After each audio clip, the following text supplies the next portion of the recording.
everybody, how are you? It's Katty Lias again from Beautifully Rooted, a Christian mental health and education corporation and also co-host of the Rooted and Edified show. And I wanted to try something new this month, which is the first full week, I'd like to have a theme of the content that we discuss.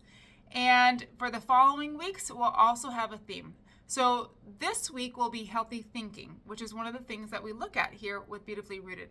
So along those lines, I wanted to look at Proverbs 4:23, which is, keep your heart with all vigilance, for from it flow the springs of life. Now, you probably have heard that verse before. If you haven't, welcome. Now you have. You can say that you have heard that verse.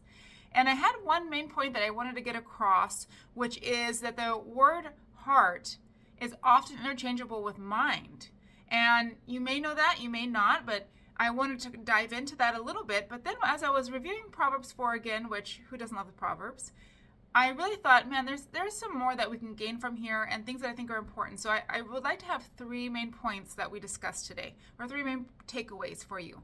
The first one is, as you're reading and studying scripture, I want you to start to get used to looking up the particular scripture that you're looking at, or the passage, and start looking at the words that are utilized in the original language of that passage or that scripture.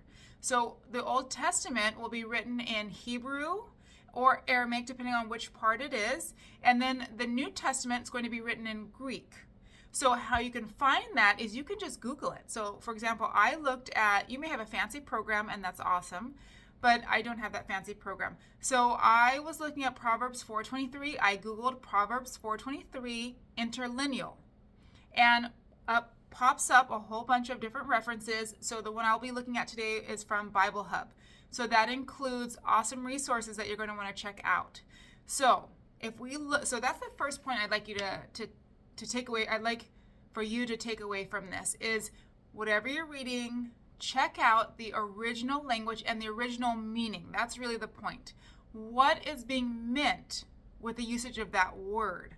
You might be very, very surprised. So, for example, in a study that I've mentioned multiple times that I did over the summer that we will be offering again, I was looking at the word perfect. That's utilized in Matthew 5:48.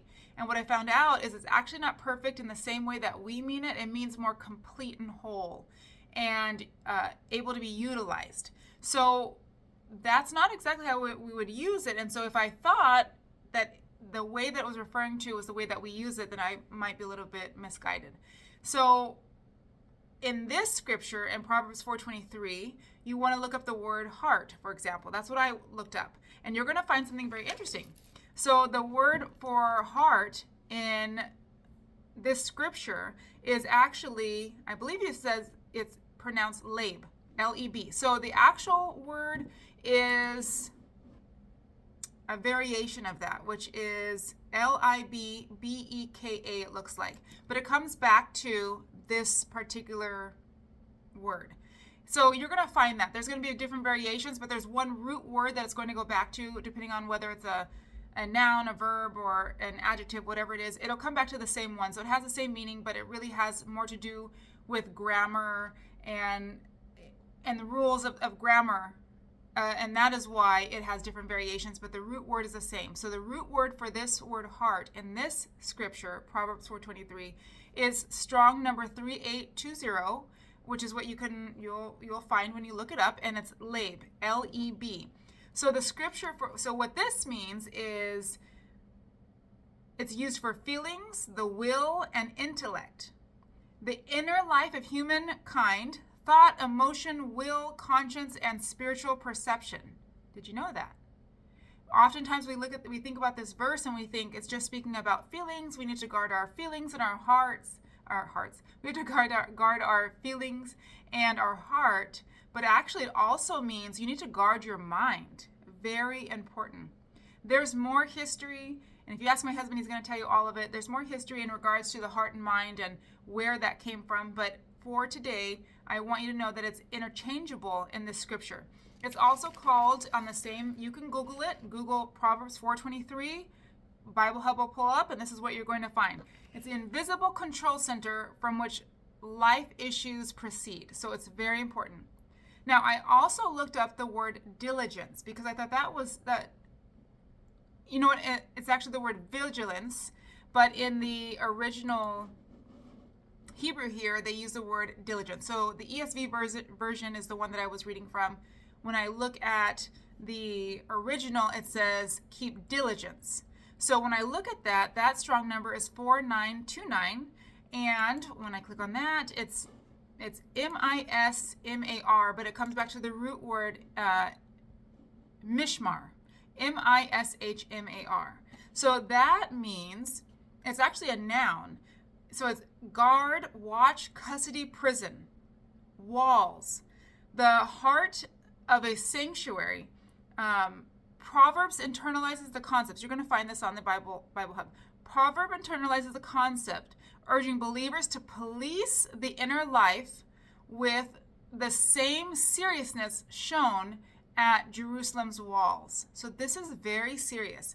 This scripture is telling you that you need to guard your heart and your mind, the thing, your conscience, your spiritual perception, the thing from which life flows. You need to guard that, like prison walls, like walls.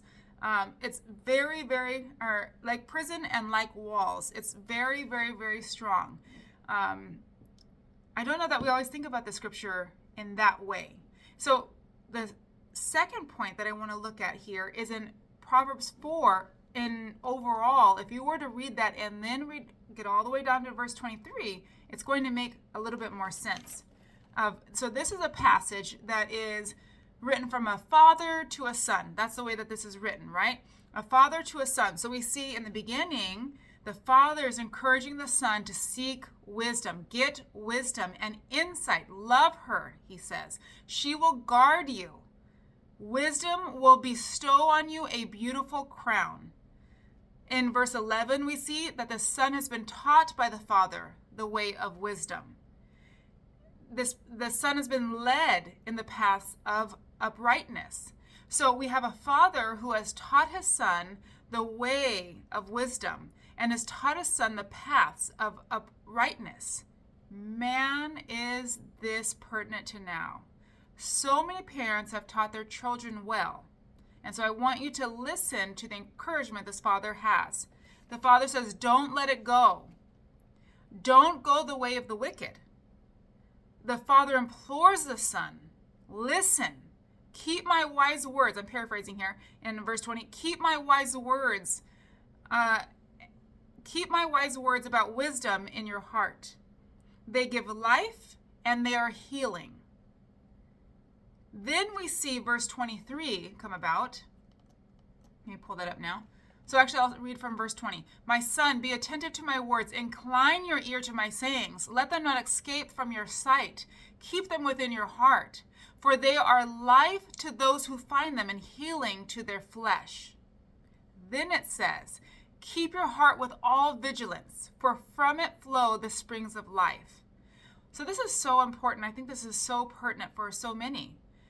You have a father who has taught his son the way of wisdom, and he has led him in the path of uprightness. He has encouraged him and implored him, get wisdom, get insight. Don't let it go. Keep it in your heart and in your sight. So important. And then he says, keep your heart, guard your heart with all vigilance. Guard your heart. Put walls around your heart and your mind, because from it flow the springs of life.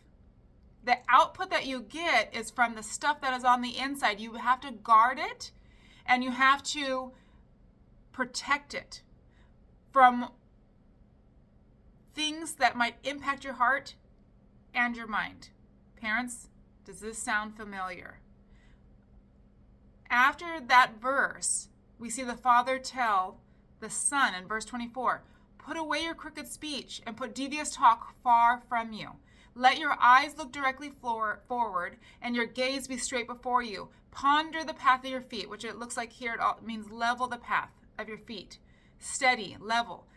Then all your ways will be sure. Do not swerve to the right or to the left. Turn your foot away from evil. So, how important is this? This father has taught this son the right way to live and to be and to think. And he's imploring his son, please don't go the way of the wicked. Please don't stray left or right. The things that I have taught you will be life-giving and healing to your flesh. Keep your gaze forward. Keep your path level and steady. This is the way. Parents, teach your children these things, but children, take this encouragement. It is so pertinent. You are so under attack right now. Children, teenagers, young adults, middle adults, you're under attack from bad ideology, bad thinking. They are tricking you through your heart, through empathy, without discernment, and they're impacting your thinking. And here it says, you need to have the walls up to guard your heart and your mind, because that is what flows the springs of life. You really, really, really, if you really want to pay attention, and I encourage you to look towards your parents, if they have taught you well, if they live in the way of uprightness, if they have shown you the path of wisdom, do not veer left or right. No matter what culture tells you, no matter what others tell you that sounds good, if your parents live a way of righteousness and if they have taught you a way of wisdom, listen to them. Go back to that. You balance out what you're learning from others with what you have learned from your parents. And most likely, if your parents are living in a way of wisdom and uprightness, righteousness, it's probably scripturally based. It's probably because they are Bible based. You need to go back to those roots. That is what you want your springs of life to flow from. If you don't have that, the flow that you're going to have is going to be a current that is going to sweep you under, and it is not going to be that blessedness. It's going to be the way of the wicked, and it's going to lead to emptiness. So I really, really encourage you, like this father to his son, I encourage you, mature Christian, to someone newer, do not be persuaded. And we're going to find out later as we do our studies and as we do more content, there is so much of scripture to say, guard the mind, guard the mind, guard the mind. Why? Because the Lord does not want you to be deceived. And that is, you are under deception right now. And you need to stop. You need to pray. And you need to learn. You need to consider the way of your parents if they are living in a way that is righteous and they have shown you the way of wisdom. All right, I hope that was helpful. The 3 points, just to summarize. Number 1, I want you to start looking up scripture in the original language. Start looking up those interlinear dictionaries, and you can Google the verse and put in interlinear, and there you go. You're going to have a field day with it. You're going to love it as much as I do, I bet.